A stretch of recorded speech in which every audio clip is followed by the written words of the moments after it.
Good evening, I'm Joe Ginger. The following video is on the game of pool. I've asked the pool players to help explain the pool game to you. This video covers pool but was made as a fun project.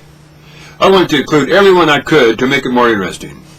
There are many good pool players in the Canton area, but I concentrate on the pool players of the Gary G. Baker Recreational Center.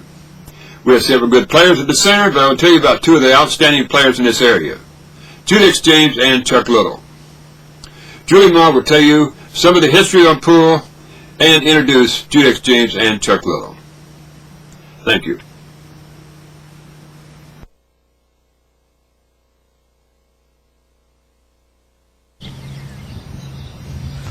Hi, I'm Lance Mooring, the new director at the Gary G. Baker Recreation Center here at the Canton Park District. I want to invite seniors out on Monday through Friday from 9 to 4 p.m. involved in some of the activities here at the Recreation Center. We have computers, line dancing, bingo, potlucks, table tennis, and as well as the game of pool. We're shooting this video in production with Joe Ginger, and John Johnson and myself in the Canton Park District have his full support. We'd like to invite seniors out between Monday and through Friday between 9 and 4 p.m. and get involved here at the Gary G. Baker Recreation Center.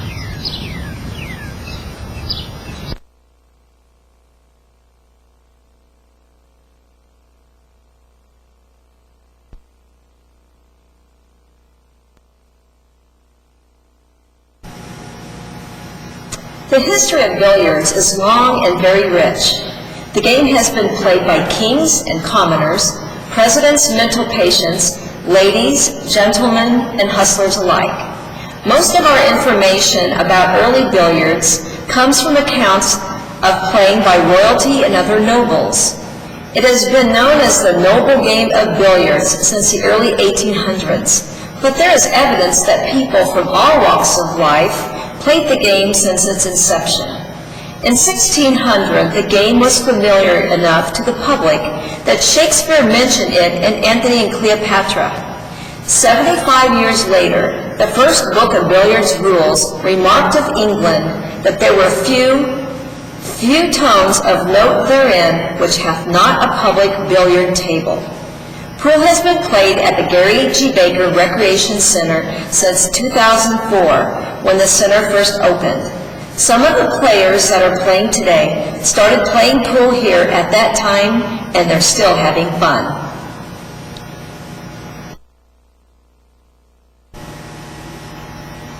Former resident Judex James is no stranger to the game of pool. He was only 6 years of age when he first played the game at Harry's Pool Hall, which happened to be owned by Judex's father. At that tender age, Judex was determined to be able to give it a shot by attaching a wooden soda pop crate to his ankle so he could be tall enough to play pool. That determination stayed with Judex for all of these 65 years. He found himself eventually playing in local tournaments, which later included Peoria, Charleston, and Moline, and many other cities. Through the years, Judex has won hundreds of tournaments, including a professional game and 5 former U.S. Open champions. One of the highlights of Judex's career was in the year 2000, where he defeated professional player Corey Deuel, who in the following year won the U.S. Open 9-ball championship. Another noteworthy experience was playing with celebrity Steve Miserak, who appeared on a Miller Lite commercial in 1970. Miserak was the founder of the senior tour, and Judex won 2 out of 3 games they played together. Other pool champions Judex has played includes Jim Marino, Nick Varner, and Dallas West. Judex has played in 6 championship games in the senior tour. 2 outstanding experiences include a tournament of straight pool, where the winner would be the first to drop 100 balls.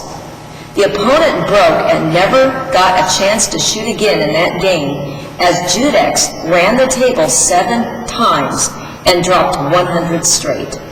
Last year was even better. The winner at this tournament needed 150 points, and Judex ran 150 balls without a miss. Everyone enjoyed meeting with Judex recently at the Gary G. Baker Recreation Center and benefiting from a little coaching. and are certainly looking forward to his return.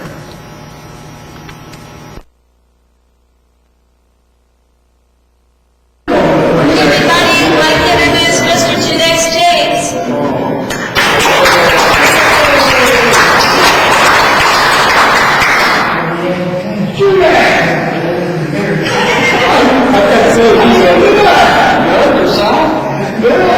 Still heading straight?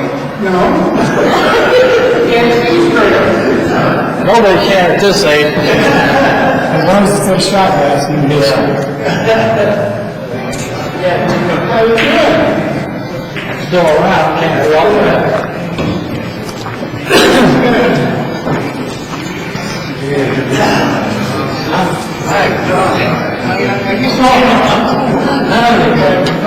Yeah.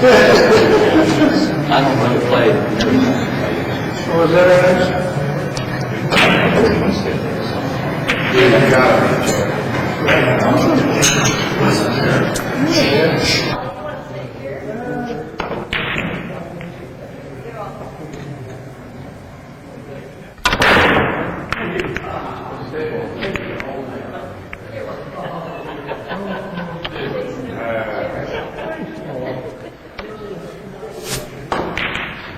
Okay, game 8 ball, you want to take what you can find is easier.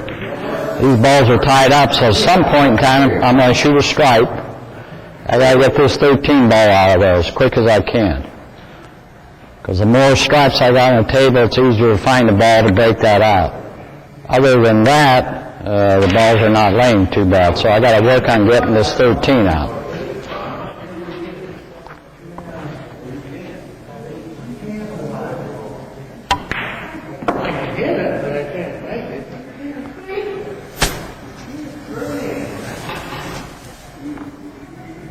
I'm going to draw this ball back, try and get shape on the 15 so I can break the 13 out.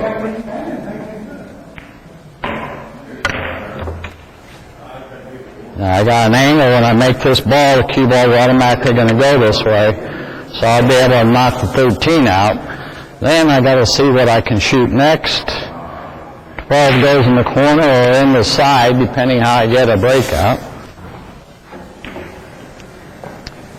And you got to be careful. Sometimes you're worried about the breakout and you miss the shot.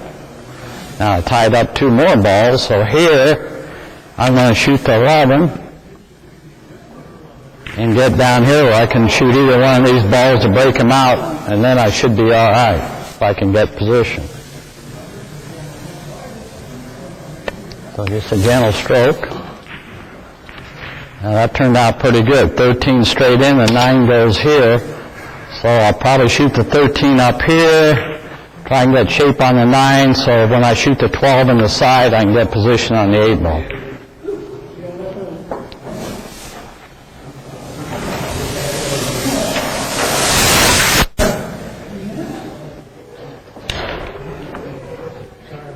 I went a little too far. So now I'm going to try and get around the 6 ball and shoot the 12 over here. If I can reach it.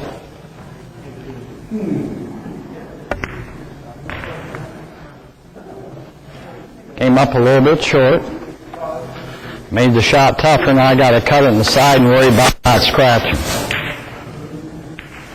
Now, cue ball will be over here somewhere, so I have the 8 ball straight in.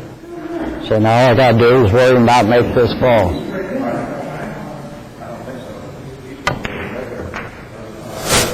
Now I got perfect shape on the 8, it's straight in.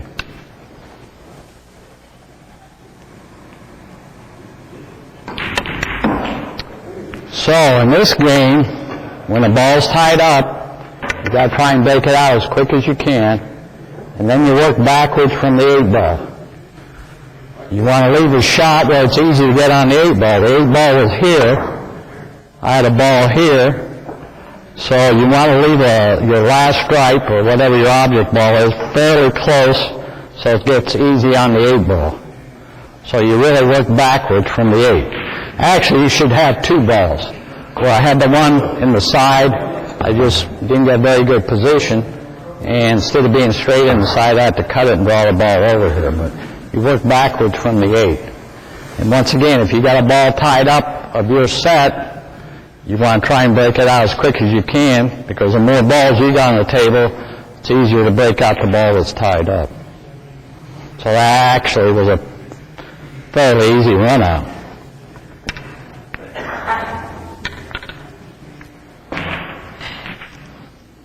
First, and a couple of weeks later, we'll have 9-ball. Because he didn't get the money in 9-ball or banks. I think he got like 32nd in one pocket. He got maybe his entry fee back. But I think he won some money gambling. I said, don't miss. Okay, now you got to do a lot of talking. I won't do any talking because I want to hear you. Okay. Well, go ahead and hit a few balls. I want to watch you shoot first.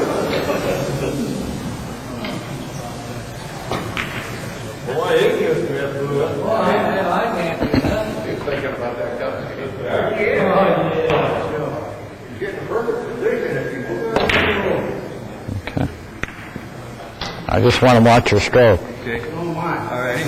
Doesn't matter if you make the ball or not. Let me get on this side. All right.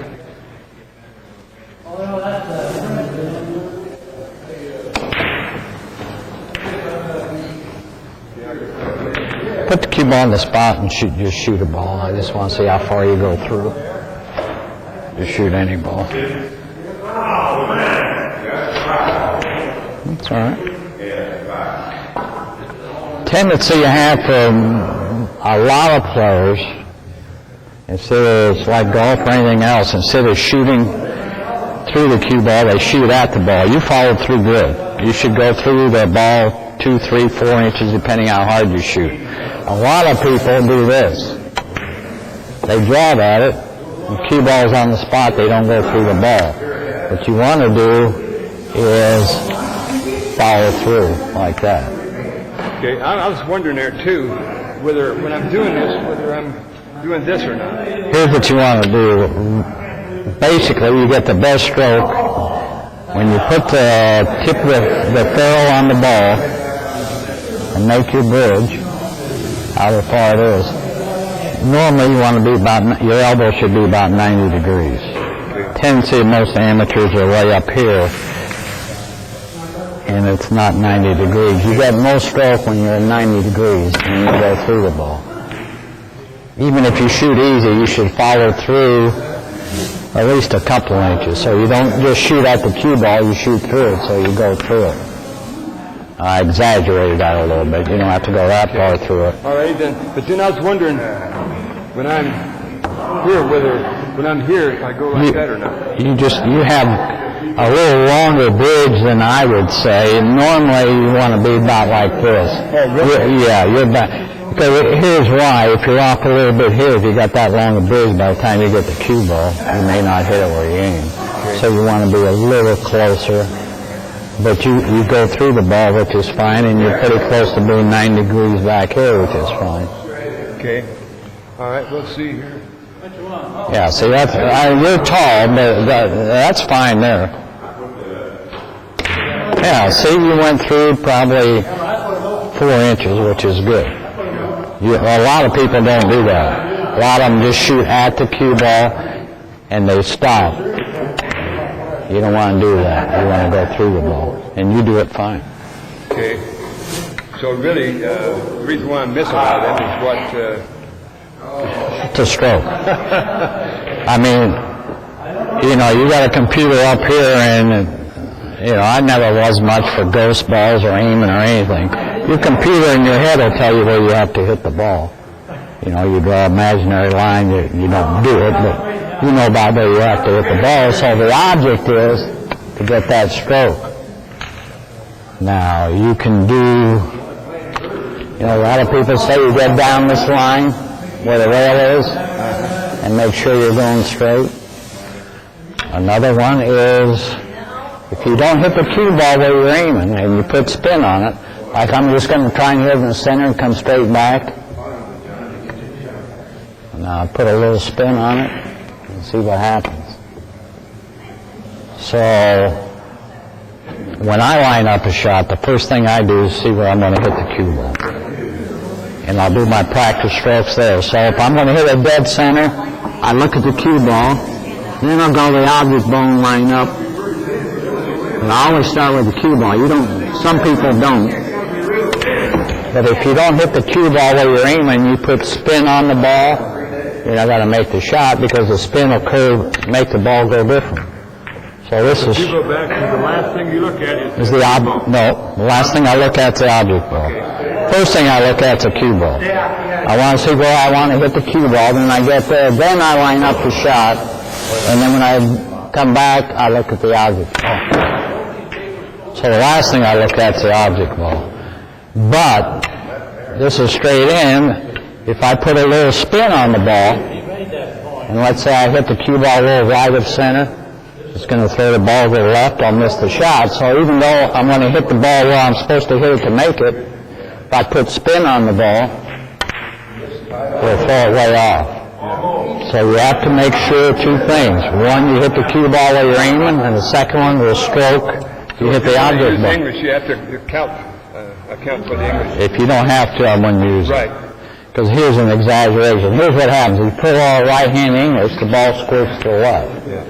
So if you're close to the ball, it's not bad. But if you got a long shot and you put a lot of English on it, you got to allow for the curve, and then you got to allow when the cue ball hits the object ball. If you put right hand, it's going to throw it to the left. If you put left hand, it throws to the right.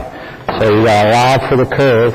Once again, your computer will do that, and then it's going to throw the object ball. So if you can get by to just cue high or low, you're better off.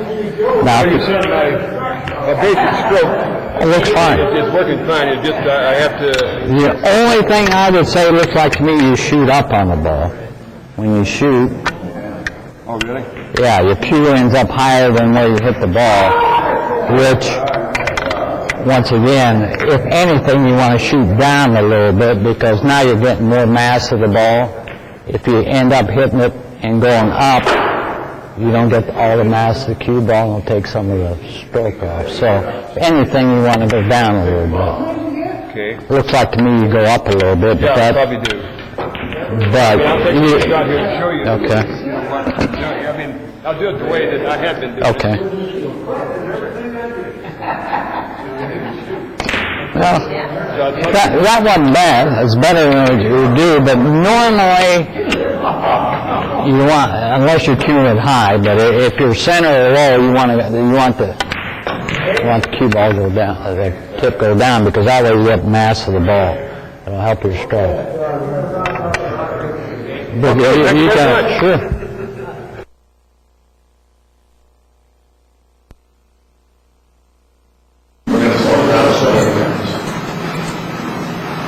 Have a great day. Is that legal now?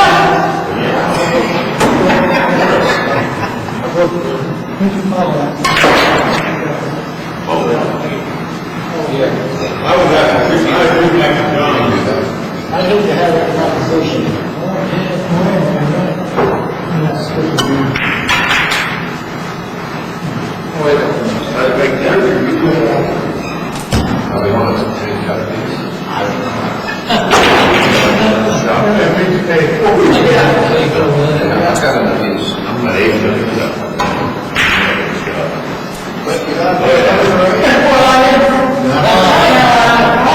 I ain't paid for a long time. I'm at the card. Let's see, what kind of background? We got April Food. I'm working card, man.